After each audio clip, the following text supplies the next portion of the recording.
जय श्री राधे कृष्णा। आज शारदीय नवरात्रि का 8वां दिन है।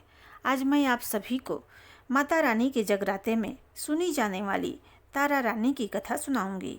माता के जगराते में महारानी तारा देवी की कथा कहने सुनने की परंपरा प्राचीन काल से चली आई है। बिना इस कथा के जागरण को संपूर्ण नहीं माना जाता है। माता के प्रत्येक जागरण में इसको सम्मिलित करने का परंपरागत विधान है। इस कलयुग में इस शक्ति की पूजा से ही भक्तों के मन की मनोकामनाएं पूर्ण होती है और मन को शांति मिलती है। महाराज दक्ष की 2 पुत्रियां तारा देवी एवं रुक्मण भगवती दुर्गा जी की भक्ति में अटूट विश्वास रखती थी। दोनों बहनें नियम पूर्वक एकादशी का व्रत किया करती थी तथा माता के जागरण में प्रेम के साथ कीर्तन एवं महात्म्य कहा सुना करती थी। एकादशी के दिन एक बार भूल से छोटी बहन रुक्मण ने मांसाहार कर लिया। जब तारा देवी को पता लगा तो उसे रुक्मण पर बड़ा क्रोध आया और बोली, तू है तो मेरी बहन, परंतु मनुष्य देह पाकर भी तूने नीच योनि के प्राणी जैसा कर्म किया। तू तो छिपकली बनने के योग्य है। बड़ी बहन के मुख से निकले शब्दों को रुक्मण ने सिरोधार्य कर लिया और साथ ही प्रायश्चित का उपाय पूछा। तारा ने कहा, त्याग और परोपकार से सब पाप छूट जाते हैं। दूसरे जन्म में तारा देवी इंद्रलोक की अप्सरा बनी और छोटी बहन रुक्मण छिपकली योनि में प्रायश्चित का अवसर ढूंढने लगी। द्वापर युग में जब पांडवों ने अश्वमेध यज्ञ किया तब उन्होंने दूत भेजकर दुर्वासा ऋषि सहित 33 करोड़ देवताओं को निमंत्रण दिया। जब दूत दुर्वासा ऋषि के स्थान पर निमंत्रण लेकर गया तो दुर्वासा ऋषि बोले, यदि 33 करोड़ देवता उस यज्ञ में भाग लेंगे तो मैं उसमें सम्मिलित नहीं हो सकता। दूत 33 करोड़ देवताओं को निमंत्रण देकर वापस पहुंचा और दुर्वासा ऋषि का वृतांत पांडवों को कह सुनाया कि वह सब देवताओं को बुलाने के कारण नहीं आवेंगे। यज्ञ आरंभ हुआ। 33 करोड़ देवता यज्ञ भाग लेने पहुँचे। उन्होंने दुर्वासा ऋषि को न देखकर पांडवों से पूछा कि ऋषि को क्यों नहीं बुलवाया। इस पर पांडवों ने नम्रता सहित उत्तर दिया कि निमंत्रण भेजा था परंतु वह अहंकार के कारण नहीं आए। यज्ञ में पूजन हवन आदि निर्विघ्न समाप्त हुए। भोजन के लिए भंडारे की तैयारी होने लगी। दुर्वासा ऋषि ने देखा कि पांडवों ने उनकी उपेक्षा कर दी है तो उन्होंने क्रोध करके पक्षी का रूप धारण किया। चोंच में सर्प लेकर भंडारे में फेंक दिया। इसका किसी को कुछ भी पता नहीं चला। वह सर्प खीर की कड़ाही में गिरकर छिप गया। एक छिपकली जो पिछले जन्म में तारा देवी की छोटी बहन थी तथा बहन के शब्दों को सिरोधार्य कर इस जन्म में छिपकली बनी थी, सर्प का भंडारे में गिरना देख रही थी। उसे त्याग व परोपकार की शिक्षा अब तक याद थी। वह छिपकली घर की दीवार पर चिपकी समय की प्रतीक्षा कर रही थी। कई लोगों के प्राण बचाने हेतु उसने अपने प्राण न्यौछावर कर देने का मन ही मन निश्चय किया। जब खीर भंडारे में दी जाने वाली थी तो सबकी आंखों के सामने वह छिपकली दीवार से कूदकर उस कड़ाही में जा गिरी। इस प्रकार लोग छिपकली को बुरा भला कहते हुए खीर की कड़ाही को खाली करने लगे तो उन्होंने उसमें मरे हुए सर्प को देखा। अब सबको मालूम हुआ कि छिपकली ने अपने प्राण देकर उन सब के प्राणों की रक्षा की है। इस प्रकार उपस्थित सभी स्वजनों और देवताओं ने उस छिपकली के लिए प्रार्थना की कि उसे योनियों में उत्तम मनुष्य योनि प्राप्त हो तथा अंत में मोक्ष की प्राप्ति हो। तीसरे जन्म में छिपकली राजा स्पर्श के घर कन्या बनी। दूसरी बहन तारा देवी ने फिर मनुष्य जन्म लेकर तारामती नाम से अयोध्या के प्रतापी राजा हरिश्चंद्र के साथ विवाह किया। राजा स्पर्श ने ज्योतिषियों से कन्या की कुंडली बनवाई। ज्योतिषियों ने राजा को बताया कि कन्या राजा के लिए हानिकारक सिद्ध होगी, शकुन ठीक नहीं है, अतः आप इसे मरवा दीजिए। राजा बोला, लड़की को मारना बहुत बड़ा पाप है, मैं उस पाप का भागी नहीं बन सकता। तब ज्योतिषियों ने विचार करके राय दी, हे राजन, आप एक लकड़ी के संदूक में ऊपर से सोना चांदी आदि जड़वा दें, फिर उस संदूक के भीतर लड़की को बंद करके नदी में प्रवाहित करा दीजिए। सोना चांदी जड़ित लकड़ी का संदूक अवश्य कोई लालच से निकाल लेगा और आपकी कन्या को भी पाल लेगा। आपको किसी प्रकार का पाप न लगेगा। ऐसा ही किया गया और नदी में बहता हुआ संदूक काशी के समीप एक हरिजन को दिखाई दिया। वह संदूक को नदी से बाहर निकाल लाया। जब खोला तो उसमें सोने चांदी के अतिरिक्त रूपवान कन्या दिखाई दी। उस हरिजन के कोई संतान नहीं थी। जब उसने अपनी पत्नी को वह कन्या दी तो उसकी खुशी का ठिकाना न रहा। उसने अपनी संतान के समान ही बच्ची को छाती से लगा लिया। भगवती की कृपा से उसके स्तनों में दूध उतर आया। पति पत्नी ने प्रेम से कन्या का नाम रुको रख दिया। जब वह कन्या विवाह योग्य हुई तो हरिजन ने उसका विवाह अयोध्या के सजातीय युवक के साथ बड़ी धूमधाम के साथ कर दिया। इस प्रकार पहले जन्म की रुक्मण, दूसरे जन्म की छिपकली तथा तीसरे जन्म में रुको बन गई। रुको की सास महाराज हरिश्चंद्र के घर सफाई आदि करने जाया करती थी। एक दिन वह बीमार पड़ गई। निदान रुको महाराज हरिश्चंद्र के घर काम करने के लिए पहुंच गए। महाराज की पत्नी तारामती ने रुको से कहा, हे बहन, तुम यहाँ मेरे निकट आकर बैठो। महारानी की बात सुनकर रुको बोली, रानी जी, मैं नीच जाति की भिलनी हूँ, भला मैं आपके साथ कैसे बैठ सकती हूँ। तब तारामती ने कहा, बहन, पूर्व जन्म में तुम मेरी सगी बहन थी। एकादशी का व्रत खंडित करने के कारण तुम्हें छिपकली की योनि में जाना पड़ा।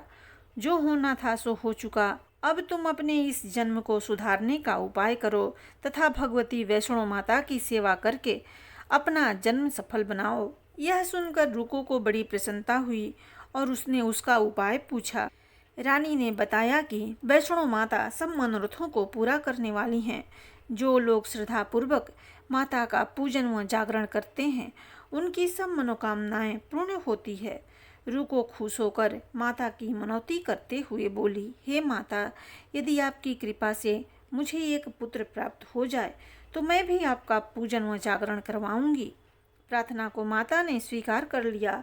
फलस्वरूप 10वें महीने उसके गर्भ से एक अत्यंत सुंदर बालक ने जन्म लिया।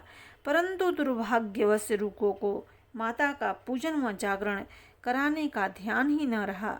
परिणाम यह हुआ कि जब वह बालक 5 वर्ष का हुआ तो उसे एक दिन बुखार आ गया और तीसरे दिन उसे चेचक निकल आई।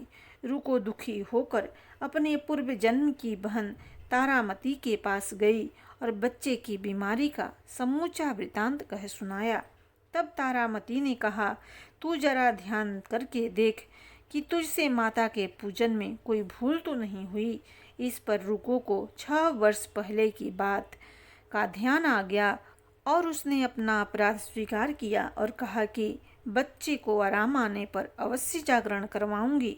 भगवती की कृपा से बच्चा दूसरे दिन ही ठीक हो गया।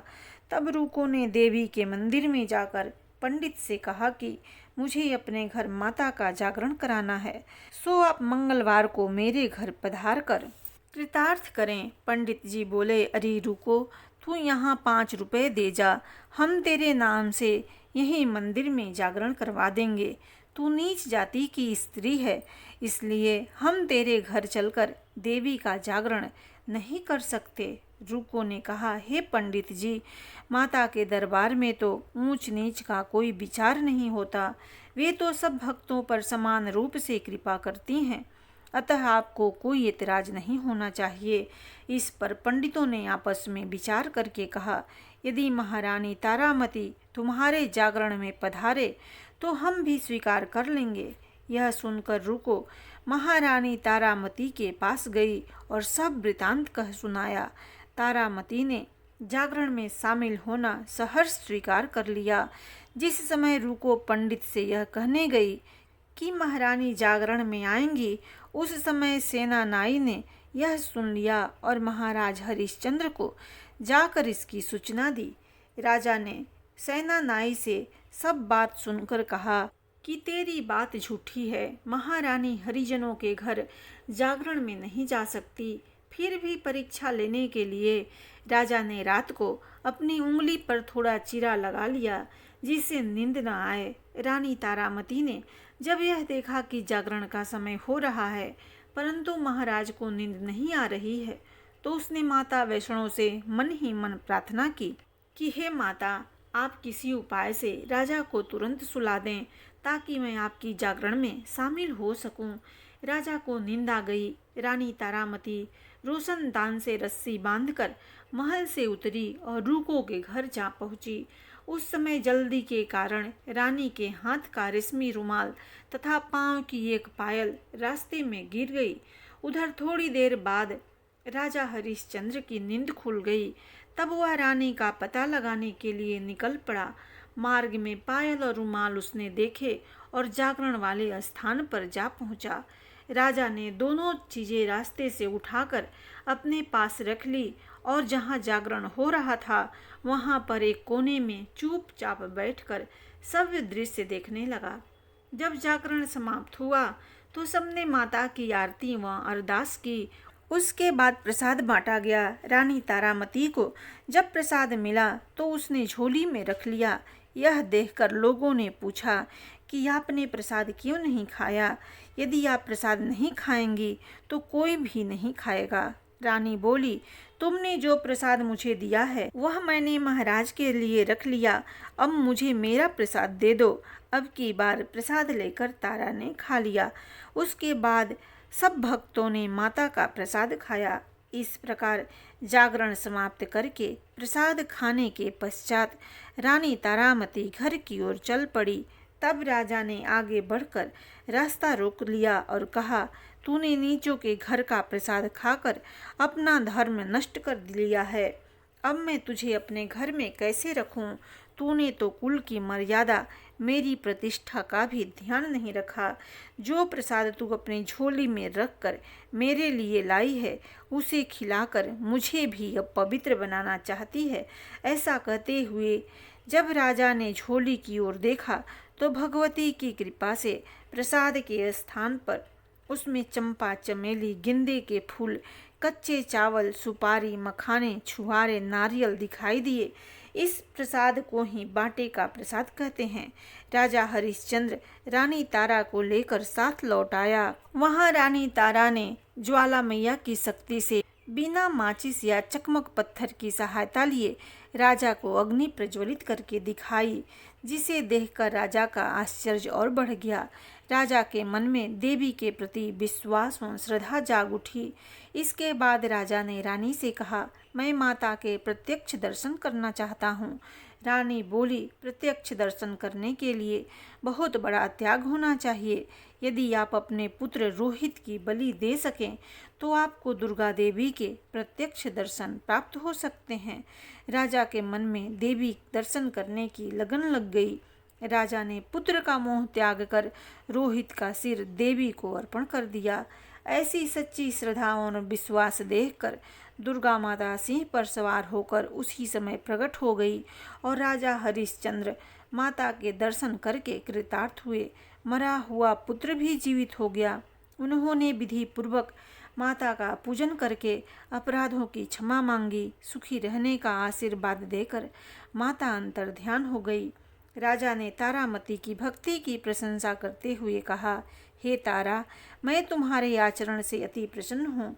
मेरे धन्य भाग्य जो तुम मुझे पत्नी के रूप में प्राप्त हुई हो। इसके पश्चात राजा हरिश्चंद्र ने भव्य मंदिर तैयार करवाया। तारा रानी देवी एवं रुक्मण दोनों मनुष्य योनि से छूटकर देवलोक को प्राप्त हुई। माता के जागरण में तारा रानी की इस कथा को जो मनुष्य भक्ति भाव से पढ़ता या सुनता है उसकी सभी मनोकामनाएं पूर्ण होती है, सुख एवं समृद्धि बढ़ती है, शत्रुओं का नाश एवं सर्व मंगल होता है। इस कथा के बिना जागरण संपूर्ण नहीं माना जाता। प्रेम से बोलिए माता शेरावाली की जय।